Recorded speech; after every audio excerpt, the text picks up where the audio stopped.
चलिए। नमस्कार, हम सचिन पांडे और आप देख रहे हैं गौरव बिहार। बिहार में विधानसभा चुनाव होने हैं और इसको लेकर अभी से ही नेताओं द्वारा लगातार जनता के सामने जा रहे हैं और अपने अपने दावे को मजबूत करने के लिए जनसंपर्क कर रहे हैं। ऐसे में मांझी में भी विधानसभा चुनाव होने हैं और एक अपने आप को धर्मेंद्र सिंह समाज भी प्रत्याशी मान रहे हैं।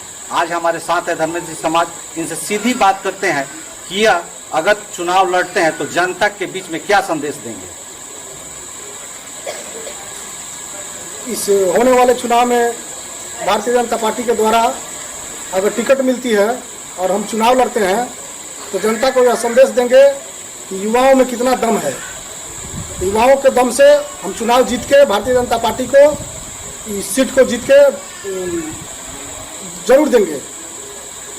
एक टिकट है और आपकी पार्टी गठबंधन में है और अनेक दावेदार हैं मांझी में, ऐसे में आप कैसे मानते हैं कि पार्टी आप ही को टिकट देगी? नहीं, ऐसा कुछ नहीं है कि हम ये मानते हैं कि पार्टी हम ही को टिकट देगी। टिकट के एक अच्छे दावेदारों में हम भी हैं, ये हम जानते हैं, क्योंकि पार्टी के एक सक्रिय कार्यकर्ता मैंने 19 साल की उम्र से अभी तक लगातार लगे हुए हैं। अगर मान लीजिए कि टिकट किसी कारणवश आपको नहीं मिलता है या टिकट गठबंधन के किसी और घटक दल को जाता है, तो इस परिस्थिति में आप क्या करेंगे? टिकट चाहे जिसको भी मिलता है, मेरे घटक दल को मिले या मुझे मिले, मैं ईमानदारी पूर्वक निष्ठा से उस व्यक्ति को जिताने में सहयोग करूंगा। टिकट मुझे मिले या मेरे किसी भाई को मिले, मैं ईमानदारी से भारतीय जनता पार्टी के लिए काम करूंगा, न कि अपने लिए मैं काम कर रहा हूं। भारतीय जनता पार्टी से जो भी आएंगे या घटक दल से जो भी आएंगे, ईमानदारी पूर्वक उसको जिताकर भारतीय जनता पार्टी अगर अपने गठबंधन के झोली में इस सीट को देने का काम हम लोग करेंगे, हम भी करेंगे। विपक्ष द्वारा यह भी चर्चा किया जा रहा है कि मांझी में एनडीए में एकमत नहीं है, चूंकि एक आप ही के गठबंधन के नेता का बयान आया हुआ है और तो उस बयान के माध्यम से उन्होंने कुछ नेताओं को पशु से तुलना की है। इस बयान को आप कैसे देखते हैं? नहीं, हमको तो नहीं लगता है, नेता बड़ी अच्छे हैं, हमको नहीं लगता है कि ऐसा भाषा का प्रयोग उनके द्वारा किया जाएगा।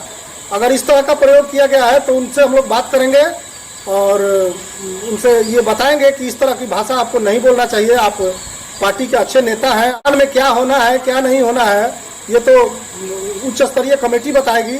अगर उनको टिकट मिलता है तो वो लड़ेंगे।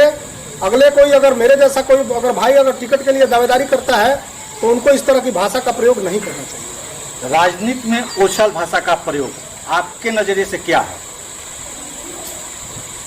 ओछल भाषा का प्रयोग तो अपने ही ओछ बनने का, हमें तो लगता है कि अगर कोई ओछी भाषा का प्रयोग करता है तो खुद से ही ओछा होता है, क्योंकि राजनीति करने चले हैं आप इतना बड़ा काम और आप ही खुद ओछी भाषा का प्रयोग करेंगे तो आप दूसरे को क्या शिक्षा देंगे? इस तरह का प्रयोग नहीं करना चाहिए। विपक्ष द्वारा ये भी आरोप लगाया जा रहा है कि एनडीए गठबंधन की सरकार है बिहार में और जिस तरह प्रवासी मजदूरों को सरकार से मदद मिलनी चाहिए उस तरह के मजदूरों को, प्रवासी मजदूरों को सरकार से मदद नहीं मिली। इसको आप कितना तक सही मानते हैं? नहीं, इसको तो हम सही नहीं मानते हैं। अभी प्रवासी मजदूरों को दिक्कत हुआ है ये जरूर सही है, लेकिन सरकार के द्वारा भी उनको अच्छा सहयोग किया गया है जो सिस्टम में आए हैं। लेकिन सरकार की तरफ से पुरजोर मदद किया गया है कोरोना में। मांझी में जिस तरह का विकास होना चाहिए, विपक्ष कह रहा है कि उस तरह का विकास नहीं हुआ है। इस विकास कितना होना चाहिए और कितना नहीं हुआ, इसको आप किस नजर से देखते हैं? मांझी में विकास हुआ है। मांझी में भारतीय जनता पार्टी और जदयू का सरकार है, विधायक यहाँ हमारे दूसरे दल के हैं। बात चाहे कुछ भी कोई लोग बोले, लेकिन जो सरकार से विकास की धारा चल रही है उस धारा का प्रवाह यहाँ भी हुआ है, इसमें कोई शक नहीं है। हाँ, हमारे नेता को, हमारे यहाँ के स्थानीय विधायक को जिस तरह का करना चाहिए वो यहाँ नहीं कर पाए हैं। पहले तो यहाँ वो समय ही नहीं देते हैं। अगर मांझी विधानसभा के रहते तब ना उनसे कोई जाकर समय लेता, वो यहाँ खुद का समय नहीं दे पाते हैं, तो वो यहाँ के पर्सनली विकास या जनता का सहयोग किस तरह कर पाएंगे आप खुद ही सोच सकते हैं।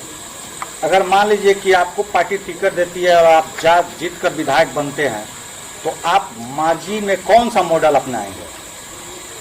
देखिए, हम तो नरेंद्र मोदी की सरकार में, नरेंद्र मोदी के पार्टी में, भारतीय जनता पार्टी में पहले से ही हैं, अभी भी हैं, कल भी रहेंगे। तो हमें मॉडल अपनाने की कोई आवश्यकता नहीं पड़ेगी। हमारी सरकार ही खुद मॉडल की तरह विकास कर रही है। इंडिया का मॉडल तो दूसरा देश अपनाने लगा है, हम लोग इंडिया का मॉडल, बिहार का मॉडल, जो विकास का मॉडल है, इसी मॉडल को अगर मैंने अच्छी तरीका से अपने धरातल पे उतार देते हैं तो यही बहुत बड़ा विकास है।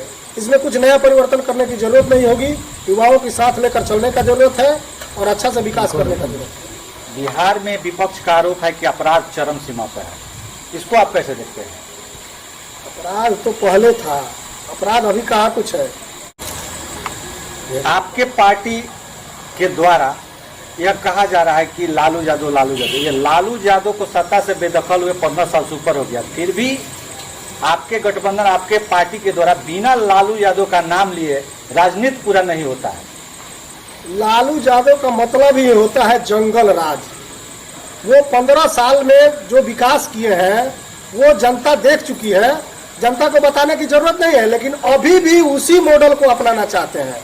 देखिए उस पार्टी का स्थिति देखिए, जिस पार्टी का नेता जेल में है, जेल से ही टिकट का बंटवारा करने का बात चल रहा है।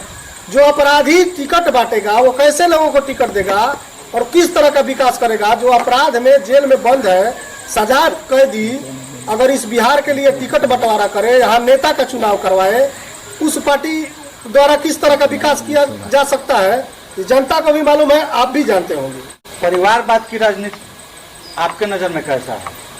परिवारवाद का राजनीति तो बिहार में बहुत पहले से चला आ रहा है। 20 साल पहले से परिवारवाद था, 20 साल 25 साल पहले जो जंगल राज की हम बात कर रहे हैं वो परिवारवाद का पार्टी है। आज भी वो अपना दिखा रहा है कि हम परिवारवाद का पार्टी हैं, तो परिवार के सारा लोग सब कुछ रहेंगे, जेल में भी रहेंगे, टिकट हम ही बांटेंगे। लेकिन हमारी पार्टी में परिवारवाद ना है ना होना दिख रहा है। ये थी हमारे साथ धर्मेंद्र सिंह समाज, और हमारी शुभकामना है कि इनको टिकट मिले और ये जीते।